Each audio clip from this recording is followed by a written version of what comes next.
हमारा सब्जेक्ट है materials and metallurgy. हम शुरू करने जा रहे हैं अपनी नेक्स्ट यूनिट है हमारी मेटलर्जी।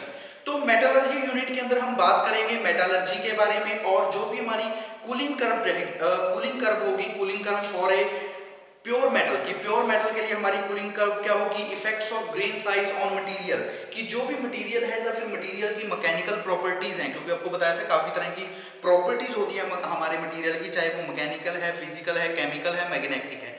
इसी तरह हम बात करेंगे कि ग्रेन साइज का इफेक्ट क्या पड़ता है हमारी मैकेनिकल प्रॉपर्टीज के ऊपर, मेटलर्जी के बारे में, कूलिंग कर्व के बारे में फॉर प्योर मेटल क्या होती है। तो इन सब के बारे में हम बात करेंगे कौन सी यूनिट के अंदर, मेटलर्जी के अंदर। तो सबसे पहला जो हमारा टॉपिक रहेगा वो टॉपिक हमारा कौन सा है, मेटलर्जी। तो देखिए मेटलर्जी क्या होता है कि it is a process of material science and engineering, कि ये एक प्रोसेस है, किस चीज की प्रोसेस है, जो हमारा मटेरियल साइंस है और इंजीनियरिंग है उसकी एक प्रोसेस है जिसके अंदर हम स्टडी करते हैं।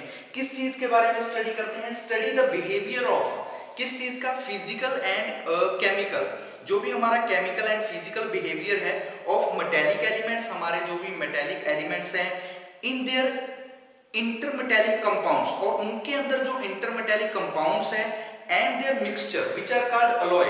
तो उन सब की केमिकल और फिजिकल बिहेवियर को स्टडी करने की जो प्रोसेस होती है उस प्रोसेस को हम बोलते हैं metallurgy.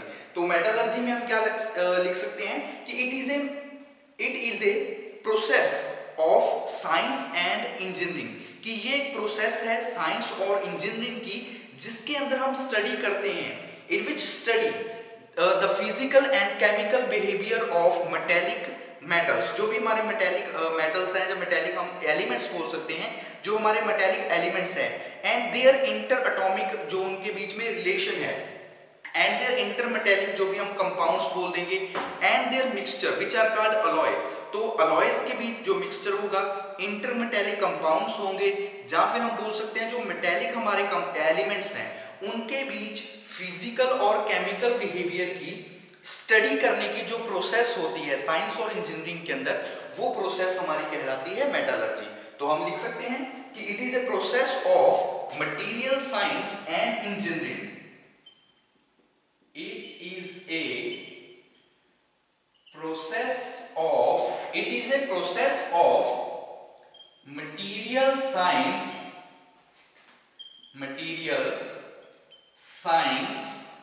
And engineering.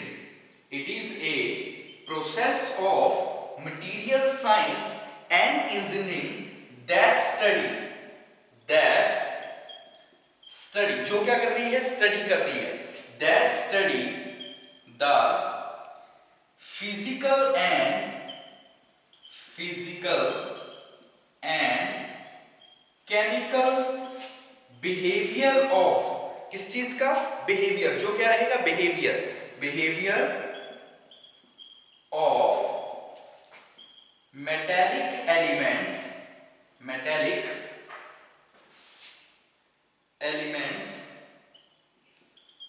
There inter और उनका जो इंटर मेटेलिक कंपाउंड्स होंगे, and their inter metallic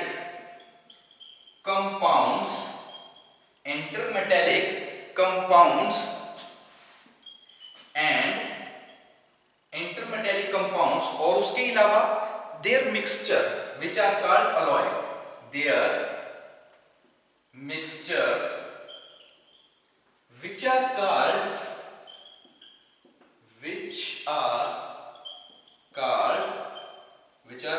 alloys. तो इन सब की स्टडी करना वो क्या कहलाता है, उसको हम बोल देते हैं मेटलर्जी। तो देखिए मेटलर्जी के अंदर हमने क्या बात की कि मेटलर्जी क्या है, इट इज ए प्रोसेस, कि ये एक प्रक्रिया है किस चीज की, मटेरियल साइंस एंड इंजीनियरिंग की, कि इंजीनियरिंग और मटेरियल साइंस की एक प्रक्रिया है जिसके अंदर हम स्टडी करते हैं, किस चीज को स्टडी करते हैं, जो भी फिजिकल एंड केमिकल बिहेवियर है, किस चीज का बिहेवियर, जो हमारे मेटेलिक एलिमेंट्स रहेंगे उनके अंदर इंटरमेटेलिक, जो भी हमारे इंटरमेटेलिक क्या रहेंगे, इंटरमेटेलिक कंपाउंड्स हैं, and their mixture which are called alloy. तो इन सब के बारे में हमने क्या करना है, स्टडी करनी है, उनकी फिजिकल और केमिकल बिहेवियर के बारे में जो स्टडी करेंगे तो वो जो हमारी प्रोसेस होगी उस प्रोसेस को हम क्या बोल देंगे, वो हमारी प्रोसेस कहलाएगी मेटालर्जी, उस प्रोसेस को हम क्या बोल देंगे, मेटालर्जी। तो मेटालर्जी के बारे में बात पता लगा। नेक्स्ट हम करते हैं मेटालर्जी के बारे में, क्योंकि यूनिट भी हमारी किस पे बेस है, मेटालर्जी। तो हमें मेटालर्जी की यहाँ पे हमने बात की। नेक्स्ट जो हमारा टॉपिक होगा वो टॉपिक है cooling curve for a pure metal. Cooling curve for a pure metal.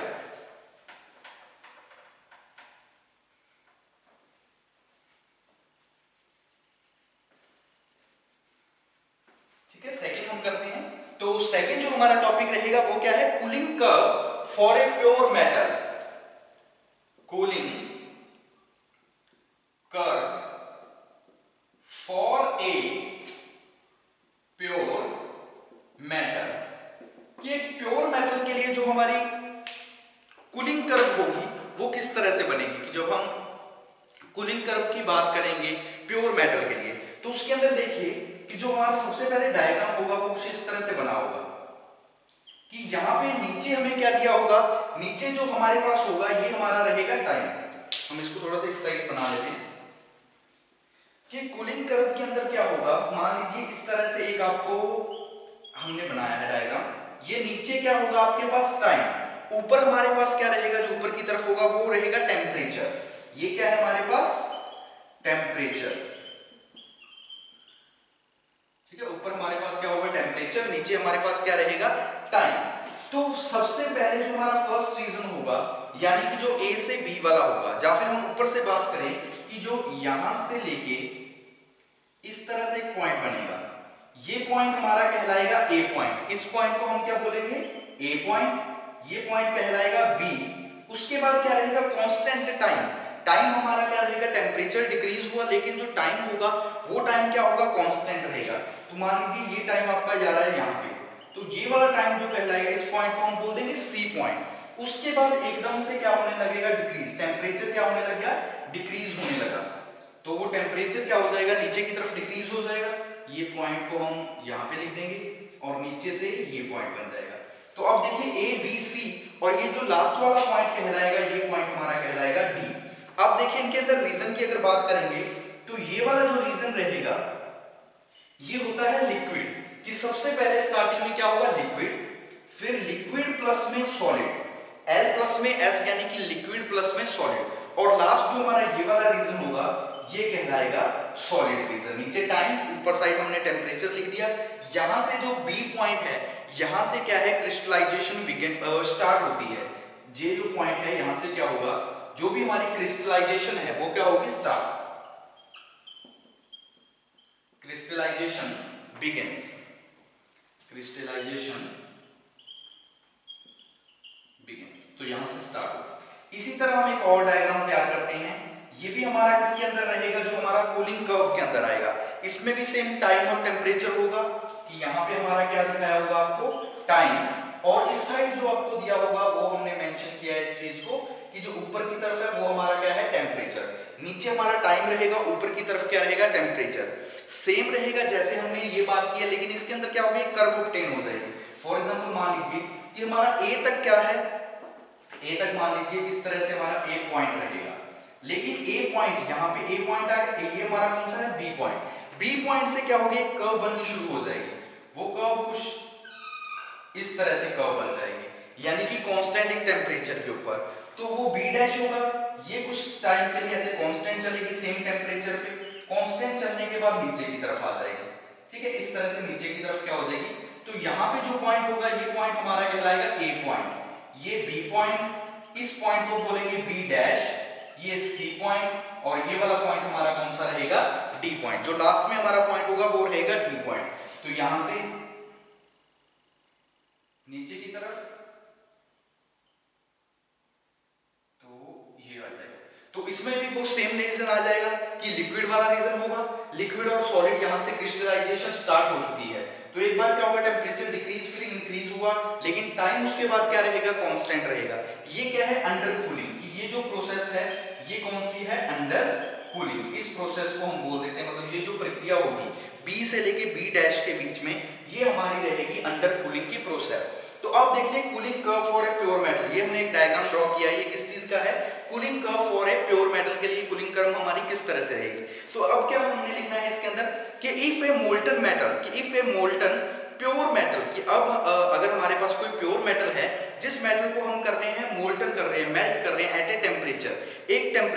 Above it's melting point, कि जो उसका मेल्टिंग पॉइंट है उस पॉइंट पे हम क्या कर रहे हैं, किसी भी प्योर मेटल को मेल्ट कर रहे हैं, इज कूल्ड, और उसके मेल्टिंग पॉइंट इज कूल्ड, हम क्या कर रहे हैं उसको, यानी कि जो उसका मेल्टिंग पॉइंट है उस पॉइंट पे हम उसको क्या, मतलब जो मोल्टन मेटल है जिसको हम मोल्ट करना चाहते हैं, जो हमारे पास एक मोल्टन मेटल है, पिघली हुई मेटल है, हम उस मेटल को ये वाला टेम्परेचर मान लीजिए जो हम लिखते थे कि 1539 डिग्री सेल्सियस है, जिस टेम्परेचर पे वो मेल्ट होना शुरू होती है, मेल्ट होने लगती है, तो मान लीजिए ये वही पॉइंट है कि यहाँ से वो मेल्ट हो रही है।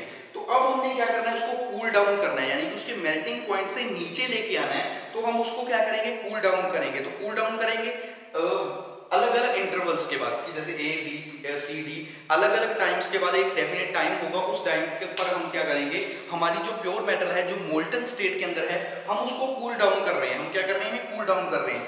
तो जब क्या करेंगे वो ए से बी, कि A to B is for temperature of freezing point, कि वो नीचे की आना शुरू हो जाएगा, यानी कि उसका टेम्परेचर डिक्रीज होना लगेगा, फिर वो B से C के बीच में कांस्टेंट रहेगी। तो हम इसके अंदर लिख सकते हैं कि इफ ए, या फिर ए टेम्परेचर अबव इट्स, कि pure metal a molten,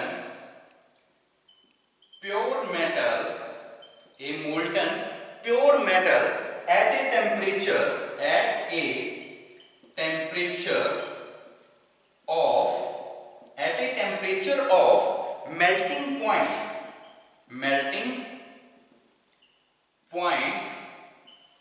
is cooled, कि जो मेल्टिंग पॉइंट है उस टेम्परेचर पे हम क्या करेंगे, उसके above its temperature, कि एक pure metal at a temperature above its melting point, above its, ठीक है, temperature above its melting point, above it's melting point, कि जो अबव इस मेल्टिंग पॉइंट है उस पॉइंट पे हम क्या कर रहे हैं, उसको कूल डाउन कर रहे हैं, यानी कि कूल करने की कोशिश कर रहे हैं। उसके बाद हमने क्या करना है, कूल डाउन कर रहे हैं, यानी कि ठंडा कर रहे हैं। तो ए से A to B the fall of temperature, A से बी क्या हो रहा है, टेम्परेचर नीचे आ रहा है, यानी कि डिक्रीज हो रहा है, तो वही हमने यहां लिखना है कि A to B fall of temperature, fall of temperature, कि जो हमारा A से B पॉइंट रहेगा उस पॉइंट के अंदर क्या होगा, हमारा टेम्परेचर डिक्रीज हो जाएगा। नेक्स्ट उसके बाद क्या है, ठीक है, कि fall of temperature up to freezing point, up to point B, किस पॉइंट तक, B पॉइंट तक, जहां पे वो क्या कर रहा है, एक तरह से फ्रीजिंग वाला पॉइंट रह रहा है, कि B पॉइंट तक वो क्या होगा, कूल डाउन करेंगे। नेक्स्ट उसके बाद हमने क्या करना है, solidification of the metal start at point B and continues to the point C at constant time, कि हमारा जो B पॉइंट है यहां से सोल्डिफिकेशन होना शुरू हो गया और ये कंटिन्यू चलती रहेगी किस पॉइंट तक, C पॉइंट तक एट कांस्टेंट टाइम, कि टाइम हमारा कांस्टेंट रहेगा, जो टाइम हमारा क्या है, सॉरी जो टेम्परेचर है, टेम्परेचर हमारा क्या रहेगा, कांस्टेंट रहेगा, लेकिन वो हमारी B पॉइंट से सोल्डिफिकेशन होना शुरू हो चुकी है पॉइंट C तक। तो हमने क्या लिखना है कि B solidification of metal start, solidification of metal start at point B, and continues to point C at constant temperature, कि कांस्टेंट टेम्परेचर के ऊपर वो क्या करती जाएगी, एट कांस्टेंट टेम्परेचर वो सॉलिडिफिकेट होती जाएगी पॉइंट बी से लेके सी पॉइंट तक, पॉइंट बी से लेके पॉइंट सी तक क्या करेगी, कंटिन्यूस हमारी जो मेटल है, जो भी प्योर मेटल है, वो सॉलिडिफाई होगी at a constant temperature, temperature हमारा क्या रहेगा, कांस्टेंट रहेगा। नेक्स्ट क्या हो जाएगी, एट पॉइंट सी पॉइंट पे आई, solidification is complete, C point पे हमारी सॉलिडिफिकेशन क्या हो चुकी है, कंप्लीट हो चुकी है, and solid metal cools to lower temperature along the curve CD, और एक CD के along का एक कर्व तैयार कर रही है, कूल डाउन हम उसको फर्दर कर रहे हैं, तो हम क्या लिखेंगे, at point C solidification is done, कि सॉलिडिफिकेशन हमारी C पॉइंट के ऊपर पूरी हो चुकी है, and the solid metal, the solid जो भी हमारी सॉलिड मेटल है, solid metal cools to CD curve, to lower temperature temperature हम उसका और डिक्रीज कर देंगे ताकि हम उसको और कूल डाउन कर सकें, कि cools to lower temperature at the curve CD, कि जो CD कर्व है हम उस पे ऊपर क्या कर रहे हैं, उसको सॉलिडिफाई कर देंगे। तो ये हमारा कौन सा रहेगा, इसको हम बोल देंगे हमारा प्योर मेटल के लिए क्या है, कूलिंग कर्व। जब भी हम कूलिंग कर्व की बात करेंगे, किसके लिए, प्योर मेटल के लिए। तो देख लीजिए प्योर मेटल के अंदर हमने क्या बात की कि टॉपिक हमारा क्या था, cooling curve for a pure metal, कि जब भी हम कूलिंग कर्व की बात करते हैं प्योर मेटल के लिए तो किस तरह से तैयार होगी। तो देखिए ये हमारा नीचे हम टाइम होगा, इस साइड हम टेम्परेचर लिखेंगे, सेम टाइम और टेम्परेचर। ये जो एक कर्व बन रही है ये कौन सी, अंडर कूलिंग, जहां पर कूलिंग हो रही है।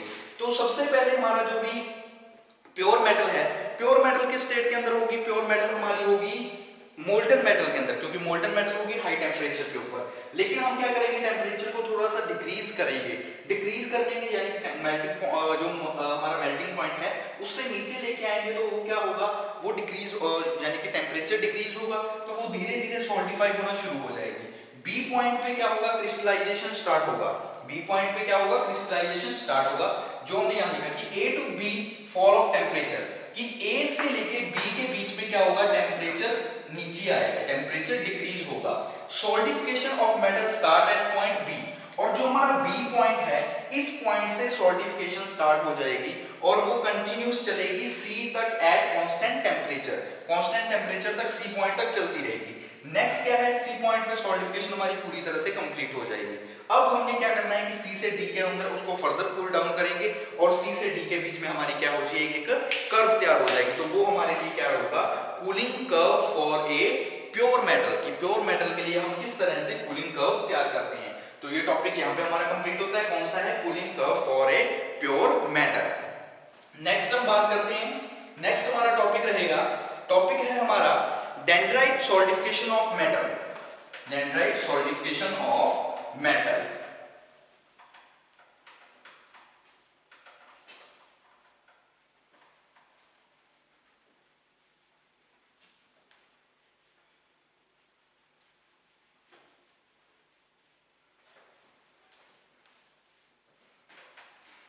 ठीक है, शुरू करते हैं। तो सेकंड जो हमारा नेक्स्ट टॉपिक हमारा जो रहेगा वो टॉपिक हमारा क्या है, dendrite solidification of metals.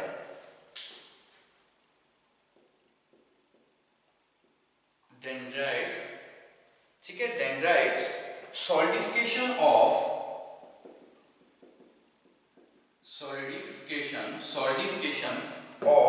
Metals, solidification of metals, dendrification dendrite solidification of metals.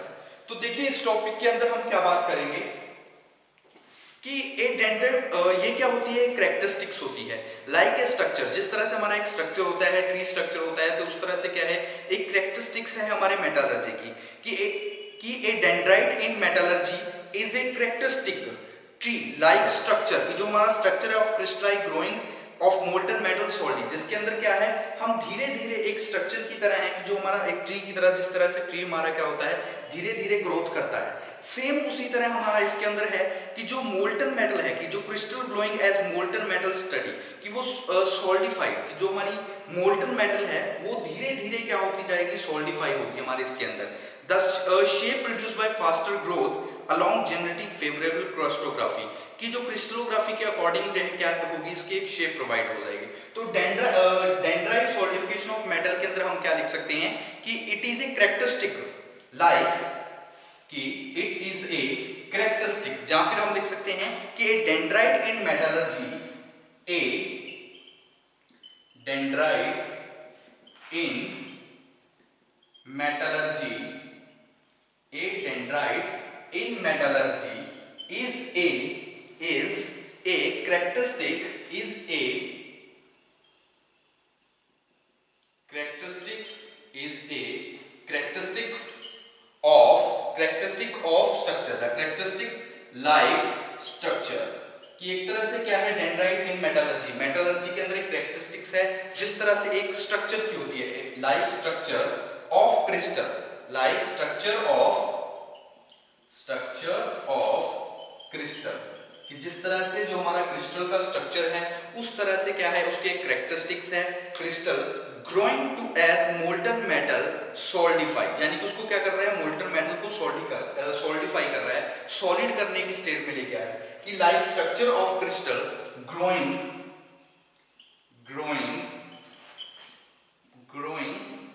Molten metal solids, ठीक है, सिंपल लिख सकते हैं कि मोल्टन मेटल को वो क्या कर रहा है, सॉलिड करने की स्टेट में, यानी कि जो उसको सॉलिड लेके आ रहे हैं, सॉलिड करने की स्टेट में लेके आ रहे हैं, उसको सॉलिड है, मोल्टन मेटल को धीरे धीरे सॉलिड कर रहे हैं। वो हम कैसे करते थे, आपको बताया कि कूलिंग कर्व के अंदर जैसे हमने बात की थी कि धीरे धीरे हम क्या करेंगे, उसके टेम्परेचर को डिक्रीज करते जाएंगे, कि जैसे जो मेल्टिंग पॉइंट का टेम्परेचर है, जिस पॉइंट पे वो मेल्ट होती है, उससे हम क्या करेंगे, उसको धीरे धीरे डिक्रीज करना शुरू कर देंगे, क्योंकि जैसे जैसे टेम्परेचर डिक्रीज होगा तो हमारी मेटल क्या होनी शुरू हो जाएगी, सॉलिड होना शुरू हो जाएगी। तो वही हमने यहाँ पे बात करें, solidify the shape produced by the faster growth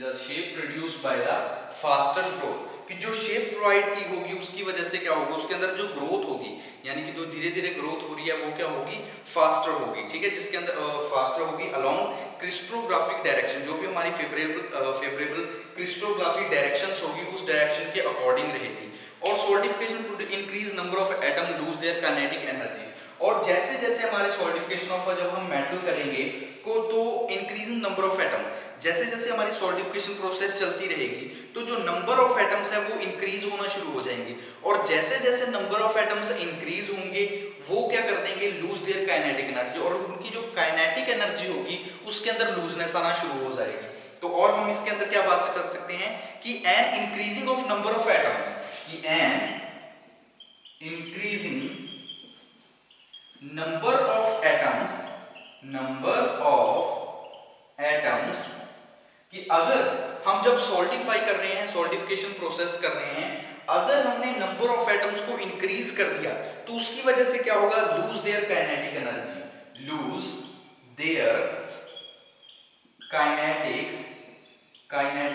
energy, और उसकी वजह से क्या है, जो काइनेटिक एनर्जी है उनके अंदर क्या आनी शुरू हो जाएगी, लूजनेस एनर्जी, काइनेटिक एनर्जी, कि जो काइनेटिक एनर्जी होगी वो काइनेटिक एनर्जी क्या हो जाएगी, लूज करनी शुरू हो जाएगी, वो काइनेटिक एनर्जी क्या होगी, धीरे धीरे लूज होनी शुरू हो जाएगी। तो वो हमारा होता है डेंड्राइट सॉलिडिफिकेशन ऑफ मेटल। तो डेंड्राइट सॉलिडिफिकेशन के अंदर हमने सिंपल क्या बात की कि डेंड्राइट एक मेटलर्जी के अंदर कैरेक्टरिस्टिक्स है, क्या है कि dendrite in metallurgy is a characteristic like structure of crystal growing molten metal solidify, कि जिसके अंदर हम क्या कर रहे हैं, जो मोल्टन मेटल है उसको सॉलिडिफाई कर रहे हैं, जिस तरह से हम क्या कर रहे हैं, धीरे धीरे उसकी स्ट्रक्चर ऑफ, जो हमारा स्ट्रक्चर ऑफ क्रिस्टल है उसको ग्रो कर रहे हैं, स्ट्रक्चर ऑफ क्रिस्टल को ग्रो कर रहे हैं, मोल्टन मेटल है, मोल्टन मेटल को सॉलिडिफिकेशन कर रहे हैं, यानी सॉलिड बना रहे हैं, तो वो हमारी प्रोसेस रहेगी। इसके अंदर और हमने क्या बात की कि एज इंक्रीजिंग, क्योंकि जैसे जैसे हम सॉलिडिफिकेशन करेंगे, सॉलिडिफाई करेंगे किसी भी प्योर मेटल को या फिर कोई भी हमारी मेटल है, तो उससे क्या होगा, नंबर ऑफ एटम्स इंक्रीज हो जाएंगे मेटल के अंदर, लेकिन जो काइनेटिक एनर्जी है, काइनेटिक एनर्जी क्या होनी शुरू हो जाएगी, लूज होनी शुरू हो जाएगी, काइनेटिक एनर्जी क्या होगी, लूज होनी शुरू हो जाएगी। और जो हमारा इसके अंदर क्या रहेगा, नंबर ऑफ एटम्स है, नंबर ऑफ एटम्स तो इंक्रीज हो जाएंगे, लेकिन जो हमारी काइनेटिक एनर्जी है वो काइनेटिक एनर्जी क्या होगी, वो लूज होना शुरू हो जाएगी। तो आज के लेक्चर के लिए इतना काफी। नेक्स्ट लेक्चर में आगे हम बात करेंगे effect of grain size on mechanical properties, कि हमारे मटेरियल्स या मेटल की जो मैकेनिकल प्रॉपर्टीज होती हैं उनके ऊपर ग्रेन साइज के इफेक्ट का क्या पड़ता है, बाइनरी अलॉयज क्या होते हैं, lever rule, solid solution alloy के बारे में और थर्मल इक्विलिब्रियम डायग्राम के बारे में हम बात करेंगे हमारे नेक्स्ट लेक्चर में।